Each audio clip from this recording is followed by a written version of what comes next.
Welcome to tonight's slow history, where the shadows move slower than your breath, and the trees lean in as if they too are listening, where the ground feels heavier beneath your feet, not with weight, but with memory. We begin not with fire, not with fear, not with accusation, but with something older, something softer, something half-remembered, and mostly forgotten, the whispered beginnings, the murmurs beneath the moss, the hints of a world before witches had names, before sin had definitions, before punishment had rituals. It is easy to forget how quiet it was at the beginning, before anyone thought to build a pulpit, before the church doors closed, before the parchment was soaked in confessions that no one meant. The world was not yet carved into sacred and profane. It simply was, and people moved through it as though sleepwalking, touching bark with reverence, whispering to rivers, singing to things that did not answer, and maybe never listened, but had helped to speak anyway. They did not call themselves witches, because there was no need to name what everyone understood. There were women who knew when to harvest roots, who knew which plant cooled the fever, and which made the pain stop. When nothing else could, there were men who wandered into the woods and came back with herbs or antlers or something less explainable. There were children who dreamed in ways that made the neighbors nervous, and old women who kept cats and did not always speak clearly, and none of this was strange. It was only life as it was lived in a world that still held secrets, not because they were hidden, but because no one had yet invented the shame to bury them in the beginning. Magic was not cold magic. It was simply what you did when you had no other choice, or when you had tried everything else, or when the wind changed and you felt something shift behind your ribs. It was not forbidden, because no one had told them yet that it should be. It was not dangerous, because the danger had not yet arrived, wrapped in robes and wielding scripture. It was just their required companion to survival, a necessary tool like fire or bread or memory. There were gatherings, not of covens, not of Sabbaths, not of satanic orgies, imagined centuries later by trembling monks with too much ink and too many suspicions, just neighbors meeting beneath moonlight to share remedies and stories, and perhaps something brewed in a pot that smelled like rosemary and ash. Perhaps there was dancing, though not always, and not like the paintings. Perhaps just swaying, perhaps just the way bodies move when music is remembered rather than heard. And perhaps it was not music, but the sound of the forest, breathing with them, a kind of rhythm too slow to name. They left offerings, not to demons, but to things older and hungrier, the kind of spirits that watched from hollow trees and deep wells, and places where children went missing too often for comfort.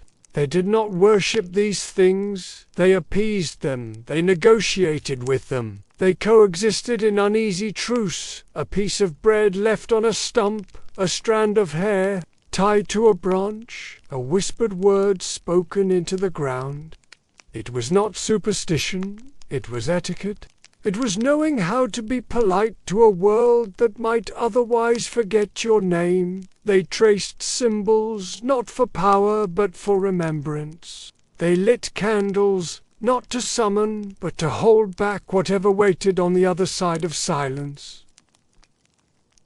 They wore charms, not to curse others, but to keep themselves whole, and when someone fell ill, or a cow gave sour milk, or a child was born with the wrong number of fingers, they did not panic. They looked to the ones who knew the rhythms of the land, the ones who had seen this before, the ones who understood that not all signs mean doom. Some just mean pay attention.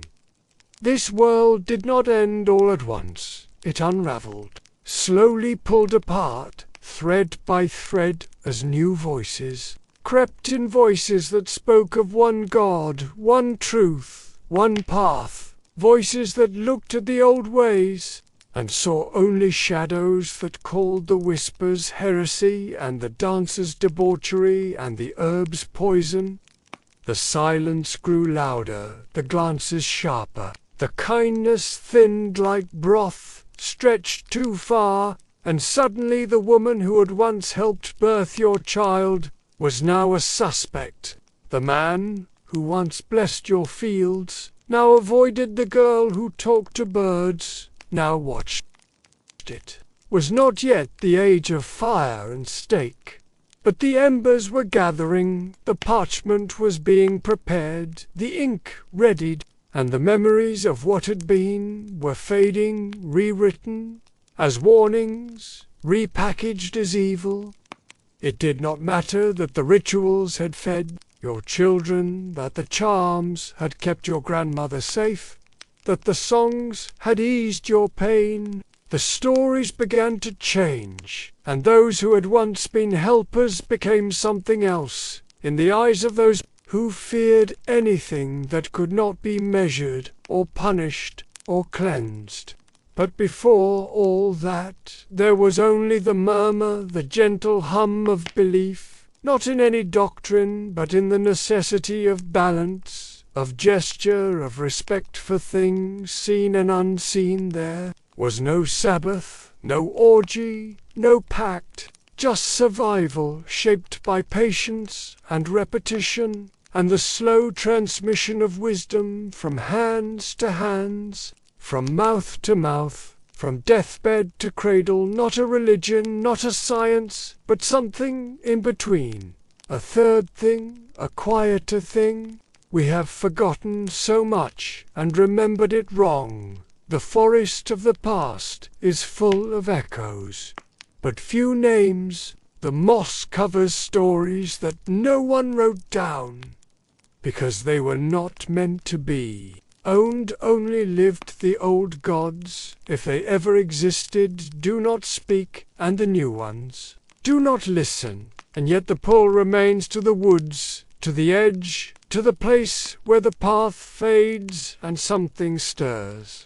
Beyond the veil, perhaps you have felt it, the strange weight of certain stones, the way your skin tingles when someone speaks your name in a certain tone, the dreams that return without invitation, carrying symbols that do not belong to your life.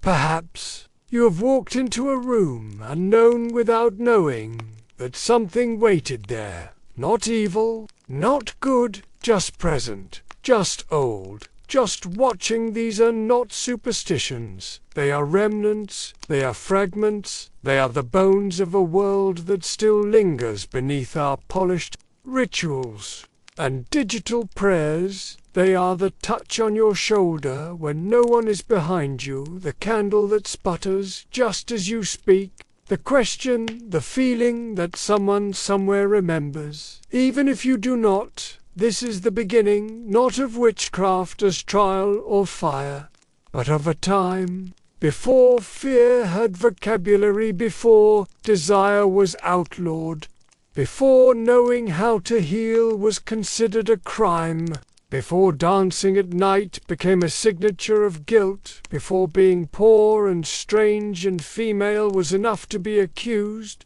before magic was made monstrous. This is the beginning where the real horror has not yet arrived, and the real beauty has not yet been destroyed. So settle now into the weight of this history, not the kind written by victors, but the kind whispered by those who were never named. Listen to the rustle of the leaves, the crackle of the fire, the slow pulse of the past leaning toward your ear. It will not hurt you unless you try to silence. It will not leave unless you forget. And now in this hush that belongs to neither night nor morning, with your breath slowing to match the rhythm of something older than sleep, let me ask you gently and without expectation, from where and when are you watching tonight? It was not always horns and pitchforks and Latin curses hurled across smoky courtrooms. It was not always the devil sitting cross-legged on a throne of bones, smiling through 1,000 sermons. It was not always clear what was dangerous and what was simply different. Early medieval Europe moved through a kind of fog, where boundaries were uncertain and belief had not yet been nailed down, and the people wandered between what they had known and what they were now told. They must believe the old gods had not vanished. They had simply changed costumes, grown quieter perhaps, or moved deeper into the forest, and the church, though loud, was still learning how to listen, and louder still how to accuse. This was a world where you might walk into a field and find women singing to the wheat, not with rebellion, but with rhythm, not with wickedness, but with longing, because the harvest still needed. Coaxing and prayers offered in Latin did not always make the grain rise, so older words were whispered into the stalks, and songs that spoke of body and earth and plenty were passed from mother to daughter in voices barely above the wind. It was not witchcraft, not yet. It was necessity and memory and love, wrapped in ritual. No one wrote it down, but everyone knew it, and the church began to notice. They noticed that fertility could not be contained in Scripture, that some women still wore charms against the evil eye, and some men still buried bones near doorways, and that not all miracles came from saints, but sometimes from midwives who never stepped inside a cathedral, and who bled during the full moon and lit candles, not in chapels, but on stumps hollowed out by rain. The clergy frowned and called for sermons, and tried to fold these things into the holy calendar.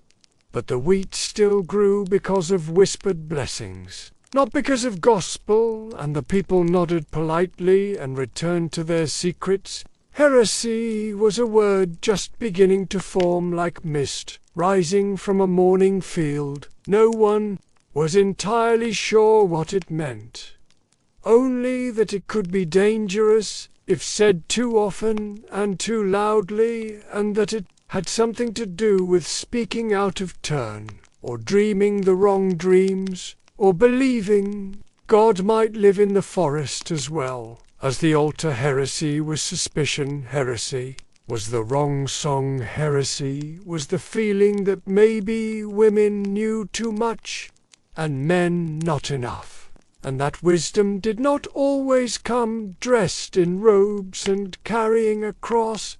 Some men dreamed of women with goat legs who danced at the edge of their vision, who laughed without shame and touched themselves without permission, and they woke, sweating and afraid, not because the dream was evil, but because it was beautiful, and they had been taught that beauty was not theirs to dream about, and the goat legs lingered not as symbols of sin, but as hints of freedom and wildness and something unchained. And they told no one of the dream, and they prayed harder. Some women dreamed of wings, not angels, not devils, just wings long and black and strong enough to lift them above the cooking pot and the shouting and the endless list of things they must do and must not say.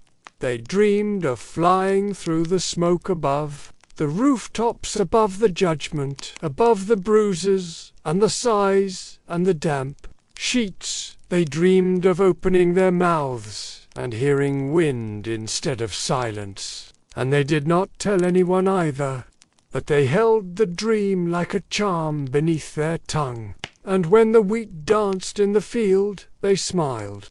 The church struggled with this chaos because doctrine likes edgers in the world. Has none. The priests argued in cloisters and over wine, and in the margins of their books they debated whether dreams could be sins, whether rituals without priests could be holy, whether power held in the hands of women could ever be divine. They watched the people more closely, and they asked more questions, and sometimes the answers frightened them, because the people were still too close to the earth, still too quick to trust in herbs and seasons and songs, still too slow to fear the devil. They had not yet learned to see. There were places where old festivals continued dressed in new clothes. May Day became a saint's feast, and midsummer fires burned in the name of John, because anyone believed the switch. But because the fire was still needed, and names were flexible, and the church allowed it, because they could not stop it, not yet, and they walked beside the bonfires and nodded and smiled and said, "Yes, yes, this is good," and they went home and wrote letters about it and wondered how long before they would have to draw a line. The devil in this world was not yet the figure we know. He did not have horns, not always, not clearly. He did not seduce women in the night, not with certainty. He did not grant wishes or fly with witches or dance in circles of naked worshippers. He was still being formed by fear and sermon and political need. He was still vague, a shadow, a suggestion, a threat more than a presence, and the people did not always believe in him, because they had not yet been told why they must, and because their gods had not asked for blood, only for bread and song and careful attention. Rebellion was not always conscious. Sometimes it was simply continuation, a refusal to forget, a refusal to erase, and sometimes it was deliberate, a way to say no, not in words but in action, in silence, in secrets kept in stories, told in kitchens rather than churches, and the church knew that silence was dangerous, because it could not be argued, and secrets were dangerous because they could not be burned. So they began to ask more questions and to record the answers and to draw maps of belief and to decide where the borders were and who stood outside them, and heresy became a shape and then a weapon and then a sentence. But not yet, not quite, not here in this strange in-between place where the old gods were still smiling in carvings beneath the eaves, and the new god had not yet silenced all the echoes. The forest was still full of names, no longer spoken aloud, but still recognized. The wind still carried meanings that no sermon could translate, and the people lived between two worlds, not with fear, but with familiarity. They knew that walking between was dangerous, but also necessary, and they balanced as best they could. This was the world before the devil became the villain, before the Sabbath became a crime, before the witches danced, because they were accused of dancing, before the dreams became evidence, and the freedom became heresy. It was a world of half-belief and half-memory, and it is gone now mostly, but if you listen closely, sometimes in fields or in dreams or in the hush before sleep, you can still hear the old songs waiting. And next we will enter the world where those songs became weapons and the church began to draw the devil in sharper lines. But for now, stay with this twilight, with the people who still whispered to the wheat and dreamed of flying and feared not the devil, but the silence that would follow. If they stopped singing, the night is long and the past is patient, and we are only just beginning to remember what we were told to forget. There came a moment when the church stopped wondering and started knowing, or at least pretending to know. And that moment was not gentle. It did not arrive quietly in the dark. It marched in, wearing robes and carrying ink and fear, and it brought with it questions that had answers built in questions that could not be. Escaped, only endured. Because once the devil was drawn clearly, once his eyes were painted red, and his limbs goat-like, and his breath thick with promise, the people were no longer allowed to forget him, and the church now knew what it needed to find and what it needed to destroy. And it needed structure, not whispers. The dreams that once slipped between tree branches and under eaves were now documented. They were pinned down, dissected, analyzed with the seriousness of scholars and the suspicion. Frightened men, and those frightened men had titles: inquisitor, judge, theologian, but they also had pens, and they used them not to describe what was, but to declare what must be. And so they wrote about the Sabbath, not the holy one, not the restful one, but the other one, the black one, the hidden one, where the witches gathered and danced and sinned in rhythm, not to heal or call the rain or remember the old gods, but to conspire. And this was the turning, for the Sabbath was no longer a story. It was now a map, a procedure, a weekly appointment with Satan himself, who was now punctual and ceremonial, who now sat in a throne of fire with ledgers and lists and hands that touched in ways, sermons described with trembling disgust and fascinated precision. And here in these new descriptions, witches were no longer midwives or herbalists, or lonely women who loved cats and spoke too freely. They were part of a system, an underground church of reversal, a blasphemous mirror of all that was holy, and the church saw itself reflected in this fiction, and grew even more afraid. The Malleus, the hammer of witches, struck its first blow not on flesh but on belief. It crafted a world where suspicion had rules and fantasies, had consequences written by men whose fevered minds confused lust with theology and whose fears clung to the body like sweat. They spoke of flying ointments and anima, familiars, but not as metaphors, not as whispers. Now they were doctrine, and to question them was to side with the enemy, and the enemy was everywhere. Behind every door, under every veil, between every prayer, the witches now rode backwards on goats, and kissed the tail of the devil in allegiance. They gathered not in forest clearings, but in imagined halls, where feasts of flesh replaced communion, where candles burned blue with unholy flame, and where children were said to be offered, like bread broken and eaten, and the inquisitors, notes, detailed notes, with diagrams and confessions and testimonies, extracted in rooms without windows, and suddenly everything was evidence, and evidence no longer needed to be true, it only needed to be useful.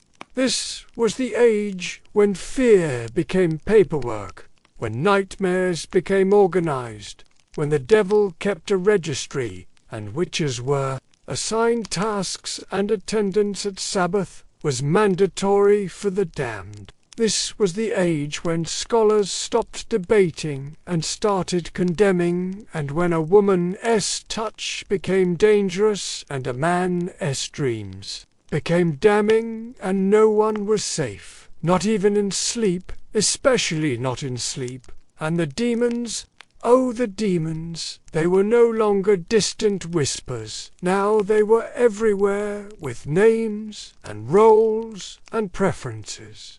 They were sexual bureaucrats. Cataloguing sin and enforcing ritual, they danced between thighs and whispered in ears and were described in texts that read like confession and fantasy. Bound together by guilt and parchment, they became companions of the witches, not as lovers but as supervisors, ensuring that sin was done correctly and efficiently. Because even damnation now had rules, and the people who once dreamed of flight and harvest and rain now dreamed of trials and flames and questions they could not answer correctly, because all answers led to the same end, and the forests grew quiet not because the witches were gone, but because the listeners had stopped listening, and the women had stopped singing, and the songs had been replaced by silence, shaped like smoke. It did not matter that the Sabbath was imagined, that no one had truly danced with the devil on the hilltop, or eaten the hearts of infants beneath the moon. It did not matter that the dreams were metaphors, or that the ointments were herbal, or that the flying was only ever longing. What mattered was that the books were written, and the judges read them, and the priests believed them.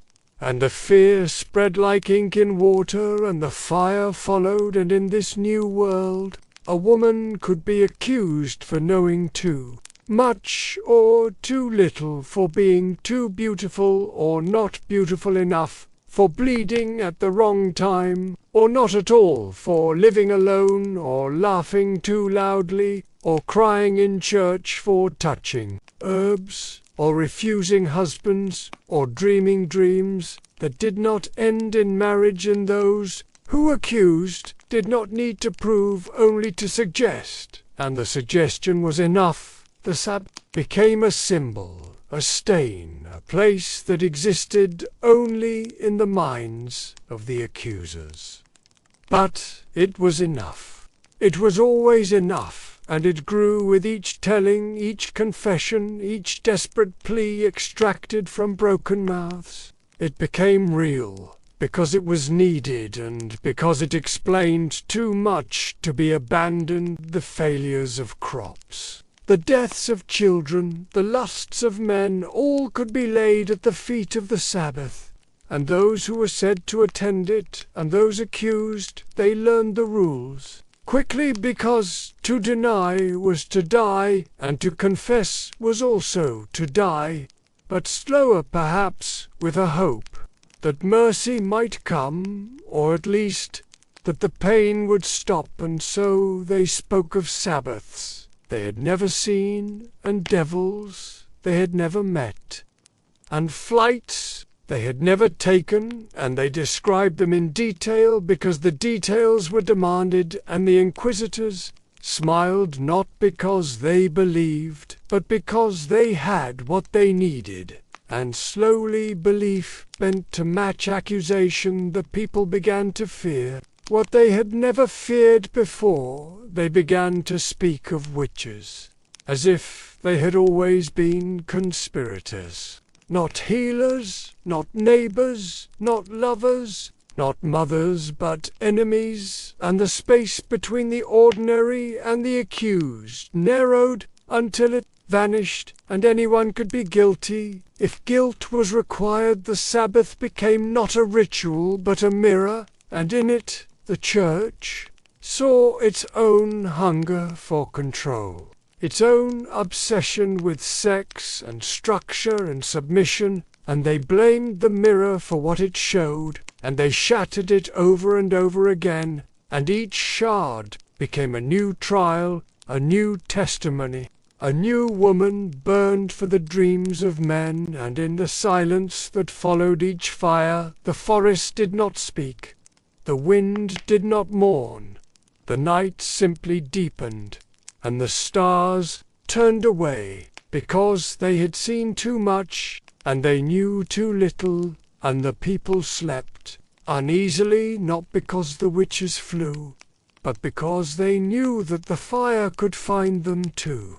And so we leave behind the soft dreams and enter the bureaucratic nightmare, where sin is signed and sealed, and witches are no longer imagined but assigned, and the devil no longer whispers but schedules, and everything has a price, especially disbelief. And next we will step into the courtroom, where fantasy becomes confession and the dream becomes the verdict.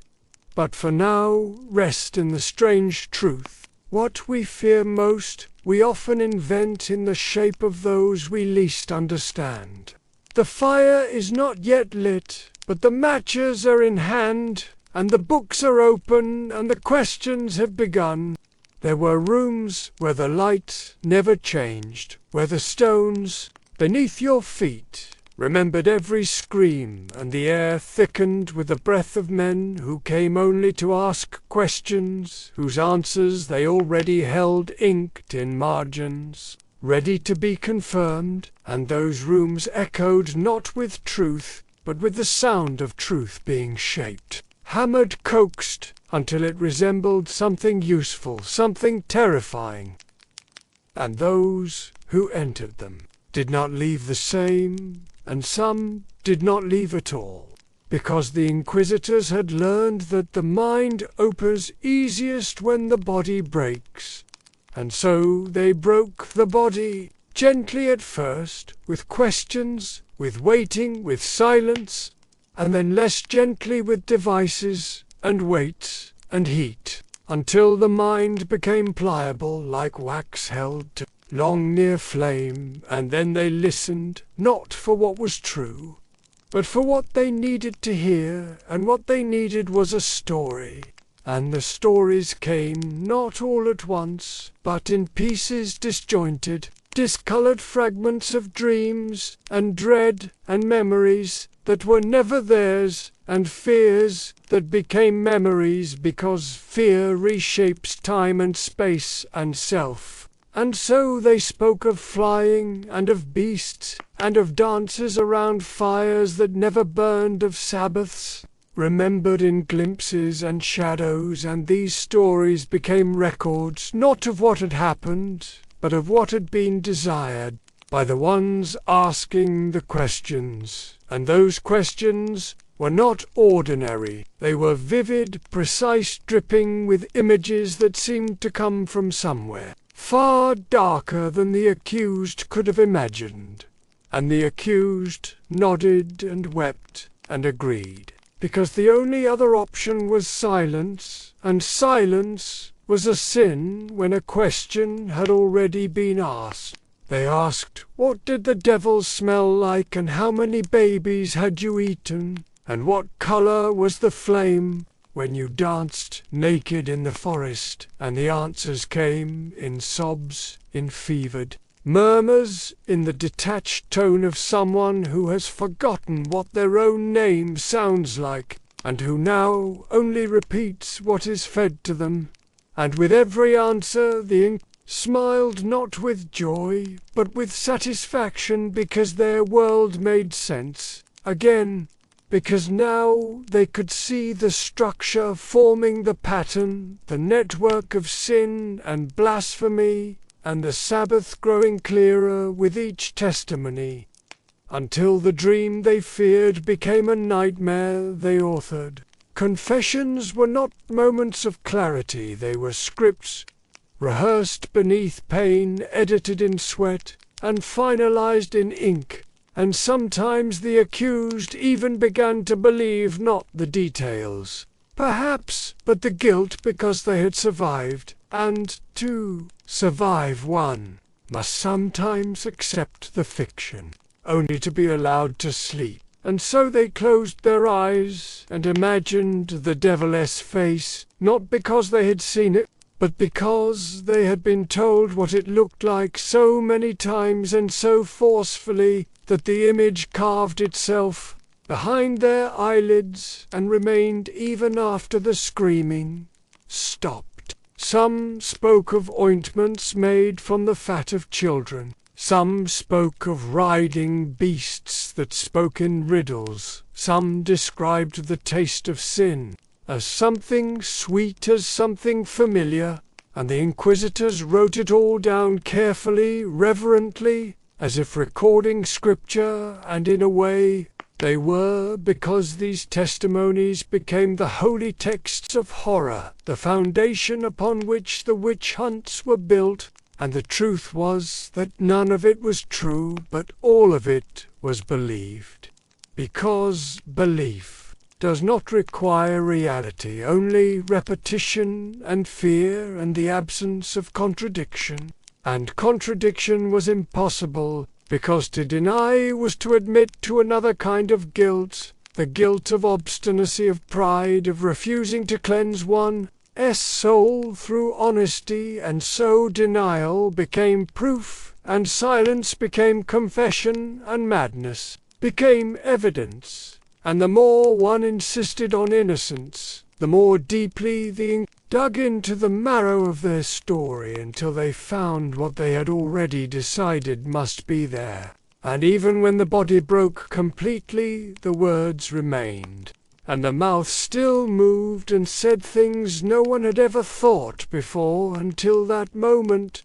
And those moments were many across Europe and across decades, rooms filled with screams and prayers, and the sound of quills scratching parchment, and the rustle of robes, and the creak of rope, and the soft weeping of those who still remembered the world before they were asked questions they could never answer correctly. And outside those rooms, life went on, and the people looked away, or looked through, or looked inward, because to see was to risk, and to risk was to become. And no one wanted to become that which they feared. And so the stories spread from village to village, from trial to trial, each confession feeding the next, each lie more vivid than the last, because the bar for imagination rose with every new account until witches were said to ride dragons and summon tempests and sleep with beasts whose names were known only in dreams, and no one paused to ask why the stories sounded so alike, so rehearsed, so perfect in their horror. Because the sameness was comforting, it confirmed the threat and justified the fire. There were those who tried to intervene, who questioned the methods or the logic, who whispered that pain does not yield truth, only surrender. But their voices were small and quickly silenced, because the machine of belief was too large, and it needed fuel, and the best fuel was fear, and fear was best fed with detail, and the details came most easily from the mouths of the broken and the weary, and those who had not slept in days, and who would say anything to be touched with gentleness again, even if that touch was only the cool hand of death. And the inquisitors did not see themselves as villains. They saw themselves as saviors, protectors of faith, architects of purity, and they wore their robes like armor and their prayers like swords, and they believed that the devil had taken root in the hearts of their neighbors, and that the only way to save them was to burn the roots and let God sort the ashes. And so they asked again and again the same questions, the same prayers, until the answers flowed like blood and stained the pages forever. And we who look back, we see the absurdity, the impossibility, the madness, but we do so with distance, with safety, with hindsight. And in doing so we must not forget that for those who lived it was no absurdity, only reality shaped by terror and maintained by ritual, and that the confessions were not merely fabrications. They were the final acts of people who had been unmade and rebuilt in the image of the fear that surrounded them. And in the end what remained were the documents, The volumes of testimonies, the words spoken in agony and recorded in ink and stored on shelves and quoted in sermons and used to condemn the next and the next and the next until the fire was constant and the smoke became part of the sky and the forests wept in silence, because the songs were gone and the stories had become something else, entirely something sharp and endless. And so we leave the torture chamber not because the questions have stopped, but because the answers have consumed everything. And we move now to the rituals themselves, to the dreams that became routine, to the invented Sabbaths, reimagined as ceremonies so structured, so theatrical that even the devil might have wept at their precision and their pageantry. But for now, close your eyes and let the voices fade. Those voices that once belonged to the broken now echo only in paper and shadow. And sleep can return if you let it not with peace, but with understanding that even in madness there is method, and even in lies there is longing, and even in silence there is sound if you know how to listen. Now we dance, not with grace or reason, but with barefoot abandon through the dust of the centuries and into a dream that was never real, yet never fully imagined, when naked women flew through midnight skies, not forward, like common creatures, but backwards, because the devil is always difficult. And these women were said to be witches, although they never claimed the name themselves, and the only proof was that someone said so under torchlight, or pain, or prayer.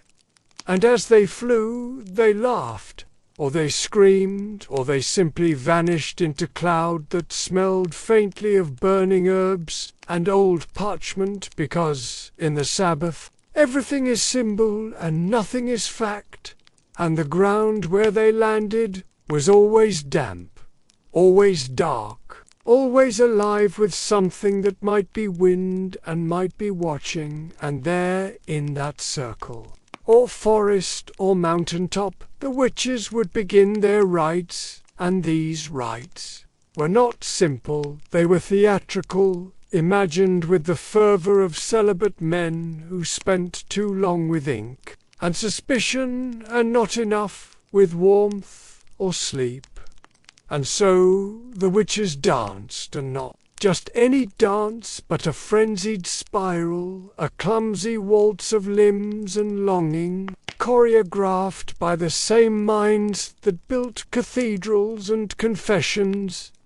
And in this dance they shed shame like skin and sin like laughter, and the devil watched, or played the flute, or turned into a goat, or a man, or a flickering flame, and the music was always strange, not a tune you could hum, but a vibration you could feel in your teeth or beneath your skin, and when the music stopped, or changed, or turned inside out, the bread was served, not soft, warm, bread with honey but loaves baked from human fat, from parts never recovered from missing people or dreams or memories, and beside the bread came babies, not real ones, but stories of them, simmered in cauldrons, or wrapped in herbs, or smoked over fire, and yes, it is grotesque, and no, it did not happen, but that never mattered, because the story is what stayed, not the truth, and in every whisper, in every pamphlet, in every trembling sermon, the babies got smaller, and the fire got hotter, and the witches got wilder, until no one could say where the story ended, and the panic began. The Sabbath was not a gathering, but a spectacle designed by those who never attended but swore they had seen it, with their hearts or their nightmares, and they spoke of orgies with such detail, such mathematical precision, that you wondered if they spent more time imagining them than stopping them. And in these imagined rituals, the witches lay together, or with beasts, or with the devil himself, who changed forms as needed, sometimes a black man, sometimes a hairy goat, sometimes a mist that wrapped around your ankles and whispered things you were not meant to hear, and his body was always cold or hot or wrong, and his eyes knew too much, and his sex was monstrous, not just in size, but in symbolism, because what is fear, if not a shape we give desire when we Dante? Nowhere else to put it. And so they wrote of these unions, of these obscene ceremonies, with quills that trembled not from piety, but from anticipation, because to write of it was to taste it, and to taste it was to damn it, and to damn it was to repeat it, until the memory became a prophecy, and the prophecy a confession. Sometimes the witches flew not on broomsticks, but on men or pigs or clouds or fences, anything that could lift them above the world and carry them where they could be strange and free, and sometimes they turned into animals themselves, or shadows, or echoes, and returned by morning with dirt on their feet and leaves in their hair, and no one could say where they had gone, but someone always guessed, and the guessing was enough to burn them, or bleed them, or make them confess to things they did not know existed, until someone described it to them in enough detail to believe, and once belief enters the bloodstream, it does not leave. It grows like mold, like memory, like a bruise. You keep pressing just to see if it still hurts. The devil in these stories was not subtle. He did not whisper, he roared. He strutted. He played his instruments and danced with the witches and mocked the cross and turned wine into poison and whispered psalms backwards, and every gesture, every sound was a parody of holiness, a carnival of corruption, and the witches did not tremble, they applauded, they sang, they offered themselves in reverence or in rebellion, and every kiss they gave him was written down, catalogued, turned into scripture with margins wide enough to fit the entire theatre, and one kiss, in particular the infamous kiss, the osculum in fame, was said to be planted not on the lips or the hand, but on the anus, or the tail, or the feet of the devil. And it was this kiss that sealed the pact that turned a woman into a witch, or a man into an abomination. And again, no one saw it happen, but everyone knew someone who had, and that someone had a cousin who had confessed under torture.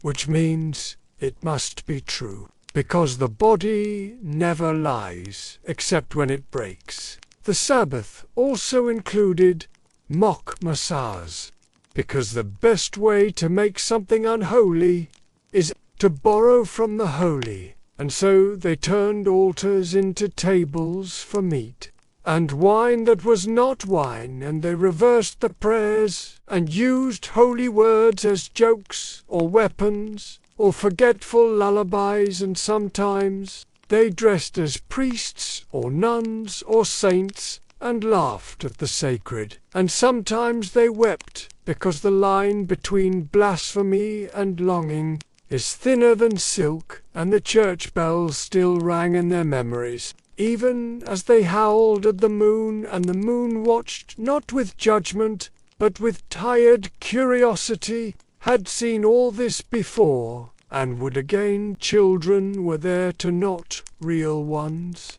but imagined ones, made of fear, and prophecy always corrupted, always turned into demons or sacrifices, or taught to spit on the host and dance on graves and swear oaths in languages no one knew, and again it was never real, but realness was not required. Only repetition, only fear and fear. comes. Easier when children are involved, because who would invent such horror unless it were true, unless it had to be stopped, unless the only way to end it was to punish someone, anyone, even if they could not fly or dance or cook human bread, and the story kept growing, twisting like a vine around the throat of reason. Animals spoke at the Sabbath to not just the devil but his familiars, cats and dogs and frogs and goats, who whispered secrets or orders or prophecies or nonsense and were always smarter than they looked, and always guilty by association, and the witches loved them or feared them or pretended not to notice, and sometimes the animals were people and sometimes the people became animals, and no one could prove either, and so they burned both, just in case.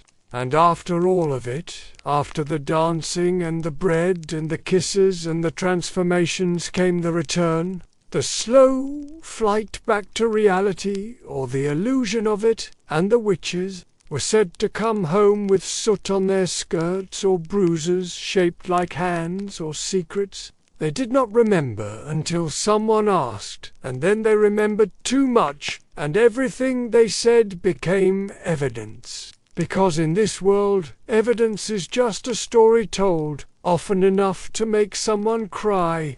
And so the Sabbath survived, not because it was seen, but because it was needed.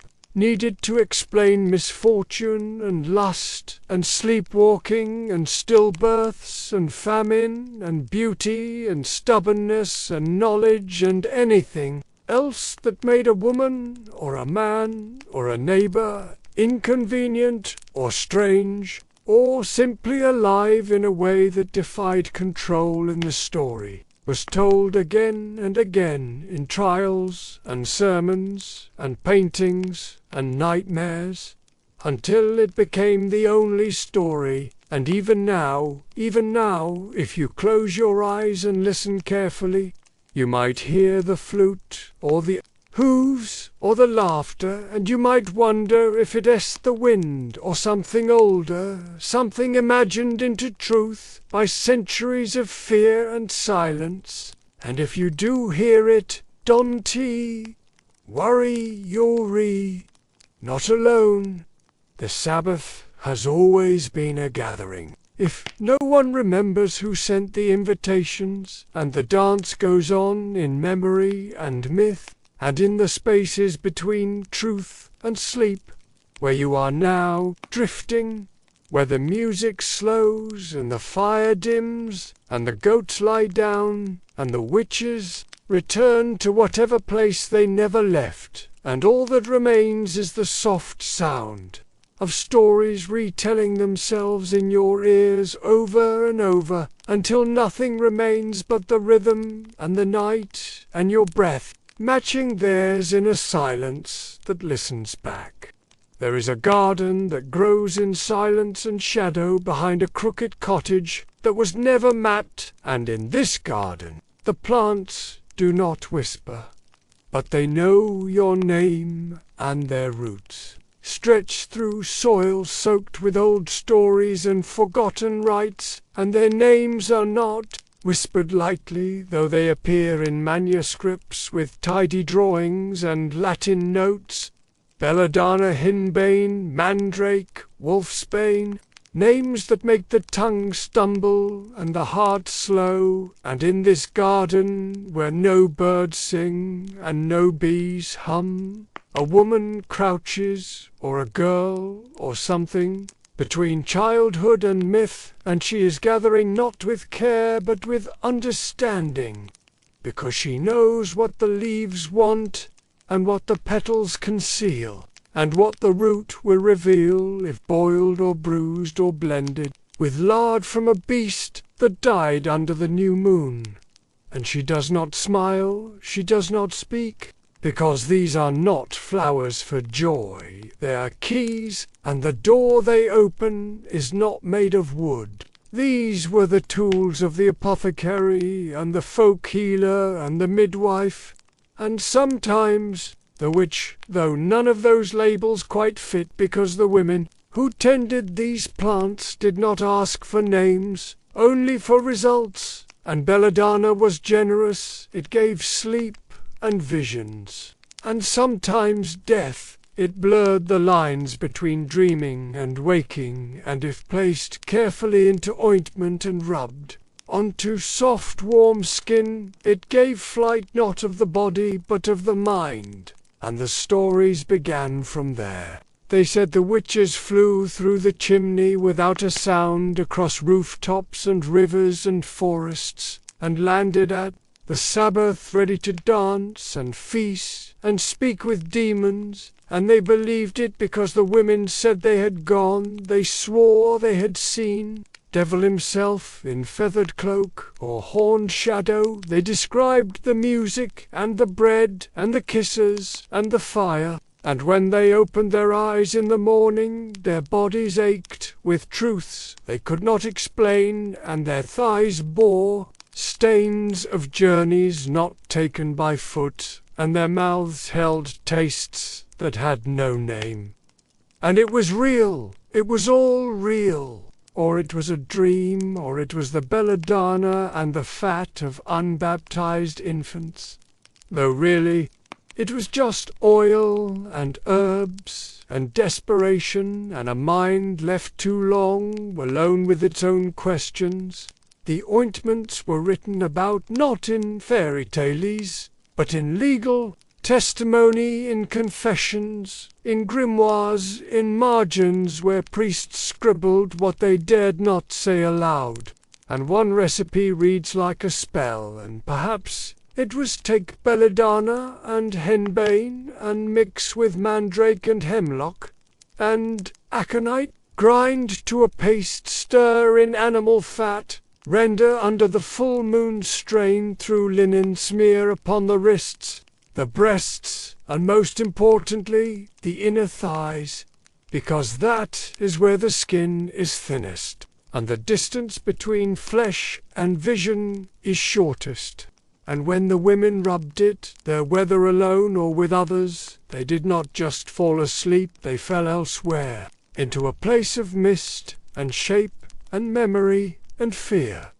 And that place became the Sabbath, not because it existed, but because the mind demands a stage for its mysteries, and in this stage the devil plays many parts, sometimes gentle, sometimes cruel, always watching, always waiting, and the witches danced and flew and melted and reformed and laughed and confessed and sinned without shame, and it felt like freedom or terror or both at once. And when they awoke, they were not sure what had happened, but they knew they had gone somewhere.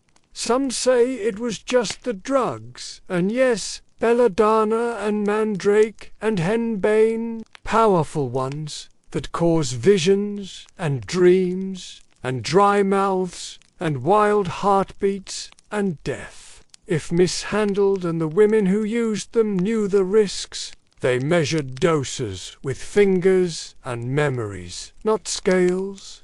They watched the color of the brew and listened for the sound it made when stirred, and they knew when it was too much by the way the wind shifted or the shadows leaned. And yet they still used it because the world outside the vision was not always kind. And within the dream, at least there was movement, at least there was power. The ointments were not just recipes, they were rituals passed from hand to hand, from voice to voice, and sometimes they were hidden under floorboards, or in hollowed books, or inside dolls made of straw, and sometimes they were disguised as salves for headaches or balm for birthing pains, and no one questioned until someone asked too many questions, and then the ointment became evidence, and the visions became guilt, and the dream became a lie, told often enough to be punished. There are records from the trials where women described their flights in vivid detail. They said they flew over hills and saw villages burning in the distance. They saw angels and demons fighting in the sky. They saw rivers turn to blood and cats speak in riddles. They saw themselves from above, small and quiet and forgotten. And they wept not because they were afraid, but because they did not want to return. And the wrote it all down and asked again and again, "What did you see? What did he say? What did he do?" And each answer was more incredible than the last, and each detail added became truth. Because a dream under torture is still a story, and a story under fear is still a spell. The ointments worked not because they were magic, but because belief is powerful, and a body under stress, a woman alone, a world that does not listen, creates its own theatre, and the herbs were just the curtain, the scent of henbane or mandrake, the sting of belladonna, the softness of fat on skin. These were props, and the mind did the rest. In some cases the ointments were used to ease pain, to dull the ache of birth, or the heat of fever, or the sorrow of love, and in others they were used for escape because the heart was cold and the bed was lonelier than death, and the Sabbath at least offered music and company and warmth, even if it was imagined. And what is the difference between real and imagined when the pulse quickens and the breath changes and the soul forgets its name? The Church tried to explain it away or condemn it or ignore it, and physicians tried to catalogue the effects, and alchemists tried to improve the recipe, and always the women continued to stir the pot in silence, and the garden grew darker, and the wind carried whispers that no one wanted to hear, and the ointment remained hidden until it was needed again. And now, centuries later, the plants still grow in corners and cracks, and some say the recipes still exist, not in books, but in the hands of those who remember in dreams or gestures, or the way they walk through the forest without breaking a twig, and they say, "If you rub it just right in the right place on the right night, with the right words, you too might fly or fall or forget. And if you do, do not be afraid. You are not the first, and you will not be the last." So now let your eyes grow heavy and imagine the scent of crushed leaves, and the cool touch of ointment on your skin, and the sound of flutes far away, and a wind that lifts you not from the ground, but from thought, and the world blurs, and the shapes change, and somewhere a cat is watching, and somewhere a bell is ringing, and somewhere your name is being spoken in a language you once knew, in a dream you never had, but somehow remember, and you are flying not through the air, but through something older, deeper, softer, and the herbs have opened the door, and you do not need to knock. You are already inside, and in that garden where the moonlight never quite reaches the flowers, open their mouths and sing softly, not a song you can follow but a lullaby you feel in your teeth and in your spine and in your breath, and the hysteria fades, and the hallucination becomes memory, and the memory becomes story, and the story becomes you here in the dark, drifting on the wind of something that never was and always will be. There is a silence in the village before the firewood is stacked, before the name is spoken too loudly, before the eyes shift, and the doors close, and the chickens grow restless, and the cat will not come home, and it always begins with a whisper. Which is to say, it always begins with nothing, but the whisper becomes a rumour, and the rumour becomes a question, and the question becomes a name, and the name becomes kindling. And once the name is known, the flames are inevitable, and the devil does not need to knock, because the door is already open, and he is already inside, wearing someone else's face or no face at all. And in these quiet towns, stitched into the soft belly of Europe, the people begin to watch each other more closely, not with affection or interest, but with the urgency of survival, and survival means subtraction. Someone else must go, someone else must burn, someone else must confess, and quickly, before the next name is yours. And suddenly the baker's wife walks too quietly, and the shepherd's daughter laughs too loudly, and the old woman who sells herbs at the edge of the village forgets too many faces or remembers too much, and her cat has a strange look in its eyes, and her house is always warm, even when the rest of the village freezes, and her teeth are too white or too few, and that is all it takes, just that, and the firewood is already being gathered.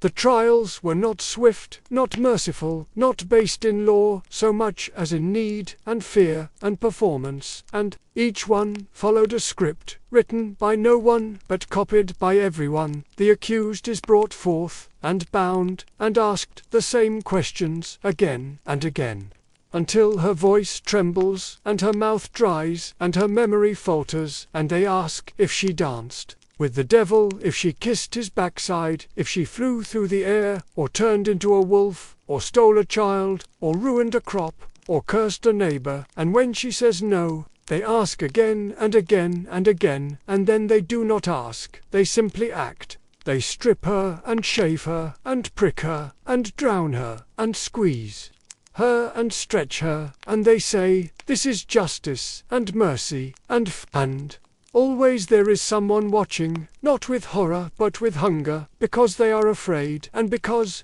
they are entertained, and because the line between spectacle and survival is paper thin, and if she screams, it is proof, and if she does not, it is proof, and if she confesses, she is guilty, and if she refuses, she is even more guilty, and if she dies quickly, it is mercy, and if she suffers, it is deserved, and the only thing that matters is that she burns, and that the people watching feel briefly safer, though they never are. The Sabbath becomes propaganda, not just myth, not just fear, but strategy, and it is taught and preached and written and painted, and it is vivid and organized and absurd, and it is the reason given for everything that goes wrong if the wheat fails. It is witches. If the cow dies, it is witches. If the priest sins, it is witches. If the storm comes, or the baby cries, or the man drinks himself to death, or the candle will not light, or the dream is too dark, it is witches, and everyone agrees, because disagreement is dangerous, and silence is suspicious, and belief is protection. Children accuse their mothers, not because they want to, but because they are coached, or beaten, or promised, or simply confused, and husbands accuse their wives, and neighbors accuse each other, and no one is safe, not even the clergy, not even the rich and powerful, because fire does not care who you are, and fear eats everything, and once the flames are fed, they do not stop. They leap from town to town, from trial to trial, from country to country, and the numbers become too large to count, and the stories too similar to be coincidence, and the whole continent begins to smolder, not from magic, but from madness, and higher towns vanish into smoke, not just metaphorically, but literally, records lost, churches emptied, families erased, children orphaned, villages abandoned. And in some places the fields go untilled, and the wells go dry, because too many hands have been silenced, and too many voices burned, and the devil does not appear, because he does not need to. He is already there, in every glance, in every accusation, in every lie repeated, until it is no longer questioned. The malleus maleficarum is passed from hand to hand, like scripture, though it is more like a plague, and it gives the inquisitors a language and a blueprint and a reason, and it is filled with contradictions and fantasies and horrors described in clinical detail, and it is used to justify everything and deny everything, and it becomes the most popular book in Europe after the Bible, which says more than any testimony ever could. The inquisitors grow skilled not in discovering truth, but in crafting it. They learn which words to use, which pressures to apply, which threats to whisper, and they become artists of pain and fear and submission, and they write down everything, every twitch, every cry, every pause, and they believe or pretend to believe or stop caring about the difference, and their notes become records, and their records become history, and their history becomes the script for more trials, more fires, more names, and the accused begin to believe too, because belief is infectious, and pain is persuasive, and dreams are slippery, and when the same question is asked enough times, it begins to feel like a memory, and when the body is broken enough, the mind will fill in the gaps. And the Sabbath becomes something seen even when it never was, because the image is already in the room, already in the air, already in the story, already on fire, and the devil laughs, not loudly, not with joy, but with inevitability, because this is what was always going to happen, because the fear was always there, waiting for the right shape, the right word, the right excuse, and now it has one, and it is called witch. And it is shaped like a woman, or a man, or a child, or a neighbor, or a stranger. And it is always just out of reach, and always close enough to burn some. Try to resist some priests, and judges, and philosophers, whisper that the trials are madness, that the confessions are useless, that the fire solves nothing, but their voices are few, and their hands are tied, and their warnings are lost in the crackle of flames, and the cheers of the crowd, and the silence of those who survive. By saying nothing, and the ones who survive do not forget, they remember the smell of ash, and the look in the eyes of the accused, and the way the fire danced, and the way the night felt colder afterward, not because of the wind, but because of the hollow left behind, and they pass down the stories not always aloud, but in gestures and glances, and bedtime warnings and dreams that do not end, and the cat still does not come home, and the rooster crows at the wrong hour, and the bread rises too fast or not at all, and someone is always watching, someone is always whispering, and the name will be spoken again, and the firewood will be stacked again, and the fear will bloom again, because the devil does not need to arrive. He just needs to be expected, and in the end, the Sabbath that once lived in shadows now lives in courtrooms and sermons, and paintings and songs and nightmares and textbooks, and it is no longer a gathering of witches, but a gathering of fears, and it is not about magic or belief, but about power and silence and the terrible logic of fire. And now the night deepens, and the names fade, and the firewood smoulders, and the village is quiet again. But the air still smells of something ancient, and the wind still carries a whisper, and somewhere a child dreams of a goat with too many eyes, and a mother with no voice, and a song that no one taught them, but they know anyway, and the flames dance behind their eyelids, and the trial continues in sleep, and the devil does not need to knock, he is already inside, and no one ever stopped watching. The candles are not snuffed all at once, they dim gently, one by one, as the night grows old, and the guests begin to realize the music has stopped playing. Or maybe it never played at all. The Sabbath begins to crumble, not with fire, but with boredom. Not with death, but with silence, and the judges, who once stared wide-eyed into the dark corners of confessions, begin to blink and shift in their seats, and wonder if the devil truly scheduled so many meetings, in so many valleys, with so many naked peasants, and perhaps, it was not the devil at all, but something smaller, something sadder, something human. The enlightenment stirs, like an old man in a warm bed stretching beneath the weight of too many thoughts and too few dreams. And he blinks at the light of reason, and asks, what if? And the what if is louder than any scream, any trial, any tortured confession.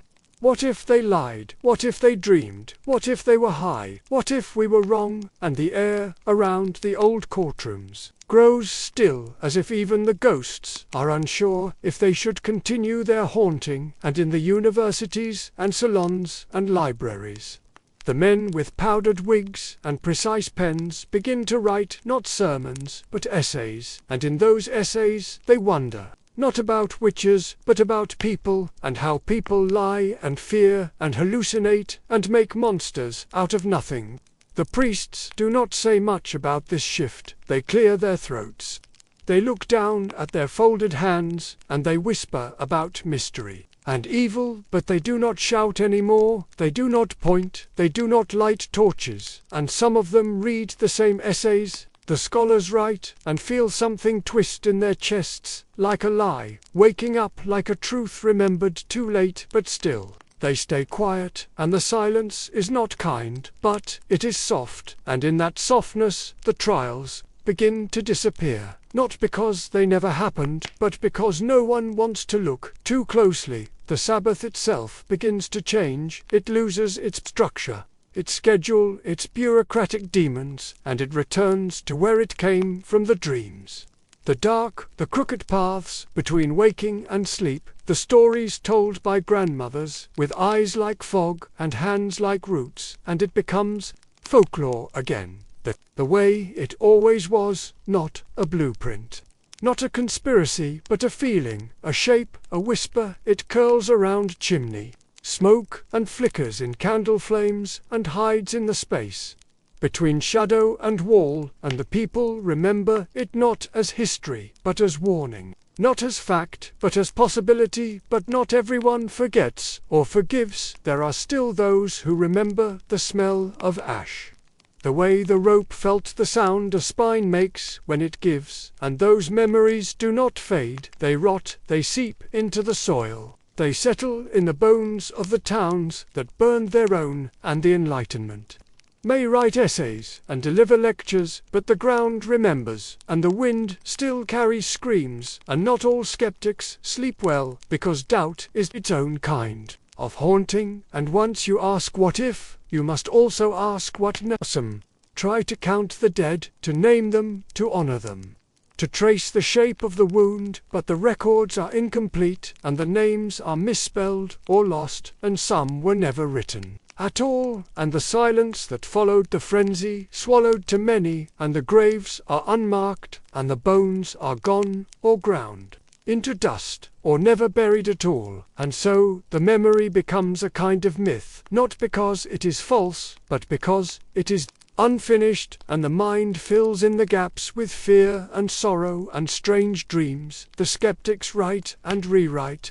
They cross out demons and replace them with delusions. They remove curses and insert neuroses. They translate the language of faith into the grammar of science, and they feel proud and correct and safe. But some of them still pause when the wind moans too low, when the cat stares too long, when the dream feels too real, and the old symbols, the ones they dismissed, still twitch beneath their skin, because disbelief is not immunity, it is only armor, and armor cracks, and they know it. And outside the cities, where the Enlightenment gathers like wine in crystal, there are still forests, and in those forests the old stories still breathe. The women who never forgot the recipes, the men who never stopped walking strange paths, the children who hear voices that speak in rhymes and riddles, and in those places the Sabbath still lives, not as doctrine, but as dream. And it is not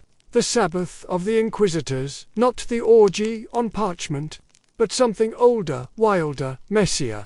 The Sabbath of dirt and roots and fog and laughter that comes too late, and cries that never stop. The silence after the fire is not peace, it is not even quiet, it is only the absence of screaming, and in that space people begin to ask different questions. Not what is a witch, but what is a woman. Not what is evil, but what is fear. Not what is the Sabbath, but what is the night. And these questions do not burn, but they do itch, they do whisper, they do twist, and in that twisting, something new begins to grow, something that looks a little like guilt, and a little like curiosity, and a little like grief. Artists paint witches still, but now with a kind of longing, not lust, not terror, but sadness. They draw women with eyes full of fog, and hands full of herbs, and they do not know what they mean. They only know they cannot stop drawing them. And the witches no longer ride goats or kiss devils. They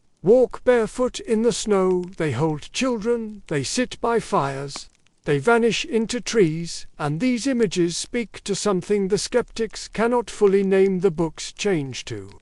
They still sell stories of witches, but now the witches are heroes, or victims, or metaphors, and the readers devour them, not because they believe, but because they want to understand something that was never explained, something that was only punished and burned and lost. And the witches become a way to talk about pain and power and memory, and the people who read these books feel something strange in their chest, like recognition, like more inland, in the night when the cities sleep, and the essays are filed, and the sermons are archived, and the flames are cold. The dreams return, and in those dreams the Sabbath still waits. It is quieter now, softer, but no less vivid, and the goats still dance, and the drums still throb, and the faces still blur, and the dreamer wakes with a start, and no memory, only a feeling. And that feeling does not fade, it follows them into the morning like smoke, like shadow. The enlightenment does not destroy the Sabbath. It only changes its shape, and now, instead of a ritual, it is a riddle. Instead of a meeting, it is a mood. Instead of a sin, it is a story, and the story never ends, because stories are patient, and the devil is patient, and the people are still afraid, even if they pretend they are not. And fear does not need facts, it only needs familiarity, and the Sabbath is familiar. The silence after the fire is not a clean slate. It is scorched, it is cracked, it is stained, and the people walk on it every day, without knowing what lies beneath. But sometimes they feel it, they step wrong, and the ground gives a little, and the dream comes back, and the cat meows just so, and the wind hums in a forgotten key, and they remember, or almost remember, or think they remember, and that is enough. The skeptics build museums and name streets and publish treatises, and they say, we have moved on, we are past this, we are modern and reasonable and sane. And then they lock their doors at night and jump at shadows and explain away their dreams. And still the witches come, not with curses or claws, but with presence, with silence, with smoke, with sorrow, and the skeptics cannot unwrite them. Sabbath becomes history, becomes folklore, becomes fiction, becomes dream, becomes ritual, again in private, in secret, in stories told at slumber parties, in symbols tattooed on skin, in dances improvised in the woods, in poems that feel too heavy, in laughter that hides a scream. And the Sabbath survives, not because it is real, but because it was believed. And belief is the most stubborn magic of Oland. So the Enlightenment yawns awake, and stretches, and smiles, and tells itself it knows better now. And it is not wrong, but it is not right either, because some things do not end, they rot, and in that rot grows new stories, new fears, new dreams. And the Sabbath waits, always waits, in the space between sleep and waking, between fear and fact, between memory and myth's hand. The judges forget, and the priests go quiet, and the essays gather dust, and still the night hums with something old, and the wind still whispers in voices you almost understand, and the fire is out, but the ash is warm, and somewhere a goat lifts its head, and somewhere a woman closes her eyes, and somewhere a skeptic dreams of dancing, and wakes with dirt on her feet. And the Sabbath continues, not loudly, not clearly, but endlessly, and in the silence after there is no peace, only breath, only pulse, only sleep, and the knowledge that some dreams do not die, they only change their name. The dream has not stopped breathing, not really, it has only changed shape and slid quietly beneath the surface of waking life, and while the witch trials have gone silent and the Sabbath no longer dances openly in the woods, the idea has taken root in other soil and blossomed in places we do not expect, and still the old symbols drift through the air in stories and cinema and songs, whispered too low to understand, and you can feel them if you are still enough, late enough, alone enough in the dark of your room where no one can hear the hum behind your eyes. The witches now flicker in frames, pixelated shadows, dressed in Hollywood myth, dripping with blood, and eyeliner summoned in teenage bedrooms through VHS tapes and incantations found in chat rooms, and the Sabbath is reimagined over and over again, not with dusty manuscripts, but with camera cuts and slow zooms, and the goat becomes a figure standing still in the field, just beyond the edge of vision, and you do not run, you stare, and feel the slow pulse of something old in your chest, and you smile because it is only a movie, but your body does not believe you. They show us women in black robes, women who float, women who scream, women who laugh, too loud, too long, too freely, and the audience calls it horror, but it is a kind of recognition too, because deep down, we remember, or we want to remember, or we are afraid of remembering, and it is safer to scream at a screen than to close your eyes and dream of the forest where your grandmother once walked with bare feet and a basket full of things she would never name in pop songs. The witch returns as metaphor. She dances in leather and lace, she sings with a voice that shakes the walls, she casts spells made of chorus and bass, and the crowds chant with her, not knowing why, only that it feels right, it feels old, it feels like something that was once forbidden, and now sells well, and the rhythm moves something in the blood, something that was waiting to be awakened. Television gives us covens and curses, and complicated women, with eyes like rain, and hands that burn, and the audience loves them, wants to be them, fears them, because they are beautiful and dangerous and soft and sharp, and somewhere in the glitter and smoke is the ghost of the Sabbath, shaking off the dust and joining the party with a new name and a new dress, but the same old Isa. Modern world tells itself it is too rational, too advanced, too enlightened for witches, and then it lights candles and watches the full moon, and draws little stars in the margins of notebooks, and carries crystals in jacket pockets, and says things like, "I do not believe in magic, but," and that "but" is everything. It is the crack in the surface, the door left ajar, the shadow moving just out of view. Dreams do not die, they linger, they decay, they shift, and the Sabbath now lives in dreams that slip in during fever or stress or sleep paralysis, and suddenly you are flying or falling or both, and the trees look too tall and the moon too close, and there are figures in the clearing, and music without sound, and the dream feels real, and the waking feels fake, and for a moment you wonder if this is what they meant all along. Children still tell stories at sleepovers, still dare each other to say names into mirrors, still draw circles in the dirt and wait for something to answer, and the witches have become a game, but the game plays back, and the night has not forgotten, and sometimes you wake with a word in your mouth you do not remember learning, and it tastes like moss and thunder and the old forest that is no longer on any map in the fashion world. The witch is a silhouette, tall and wild, and robed in silk and shadow. She walks runways and stares down cameras, and wears hats that stretch toward the sky, and boots that stomp like ritual drums, and the magazines call it aesthetic, but it is something more. It is invocation, it is remembrance, it is the Sabbath wearing lipstick and posing for portraits. And everyone wants to know where she buys her power. Academics write essays again, but this time not to banish the Sabbath, but to explain it, to embrace it, to reclaim it.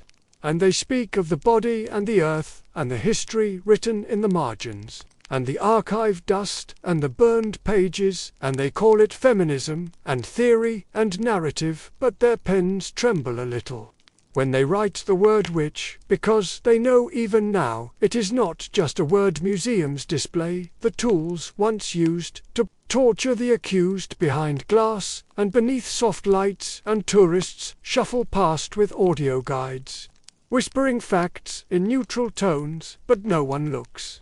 Too long at the chair with spikes, or the iron mask, or the rope frayed from too many necks. Because the room is cold, even when the heater hums, and the silence there is heavier than it should be. Meanwhile, somewhere on the internet, a forum thread asks if anyone else hears footsteps when no one is there.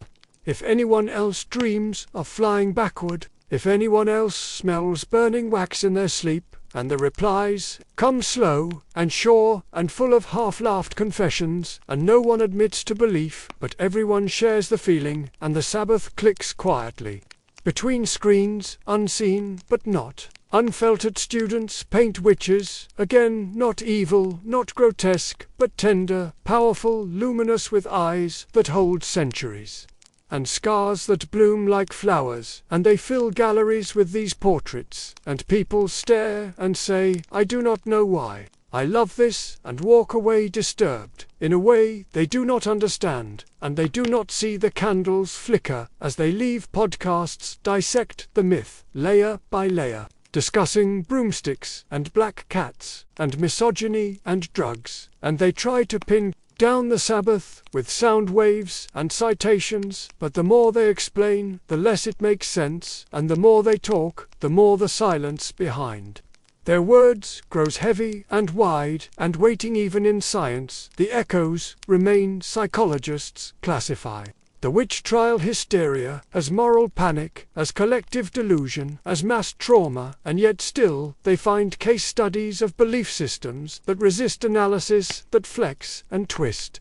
and erupt in new forms, and no chart, no diagnosis, no chemical imbalance can explain why a woman in a small town still lights 3 candles and whispers to the night bookshelves fill with new grimoires written in pastiche and parody and pride, bound in leather and stitched with gold, and the instructions are too specific to be jokes, and the spells are too simple not to try, and someone somewhere always tries, and the wind always answers. The Sabbath survives in memes, in marketing, in makeup, tutorials, in hashtags and handles, and Halloween costumes in yoga studios that chant mantras they do not understand, in startup apps that offer daily horoscopes with personalized advice, and in every corner of the digital world where the witch smirks behind a screen and waits to be taken seriously again, because deep down beneath all the algorithms and blue light and buzzwords, the human mind is still the same soft, anxious, dreaming beast it was in the forest, and it still wants wonder, it still fears darkness, it still needs something to explain the unexplainable, and the Sabbath offers a shape for that fear, that longing, that hunger, that thrill. And sometimes, late at night, someone walks alone past a tree that should not be there, and hears a drum that should not be playing, and feels a breeze that smells like ash and rosemary, and for one moment they believe, and that belief is enough to bring the Sabbath back just a little.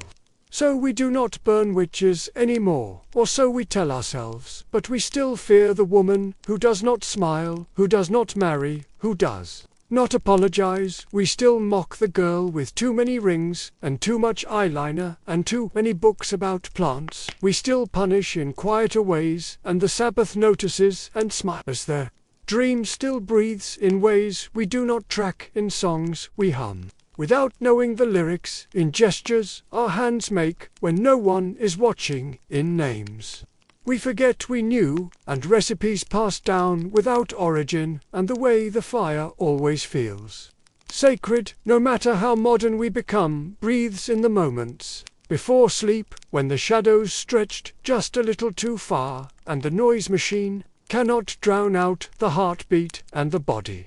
remembers something old and wild and frightening and free, and you wonder for a moment what it would feel like to step into the circle and not come back. It breathes in your favorite story, in your guilty playlist, in the photo you cannot explain, in the sudden cold, in the room, in the rhythm of your breath.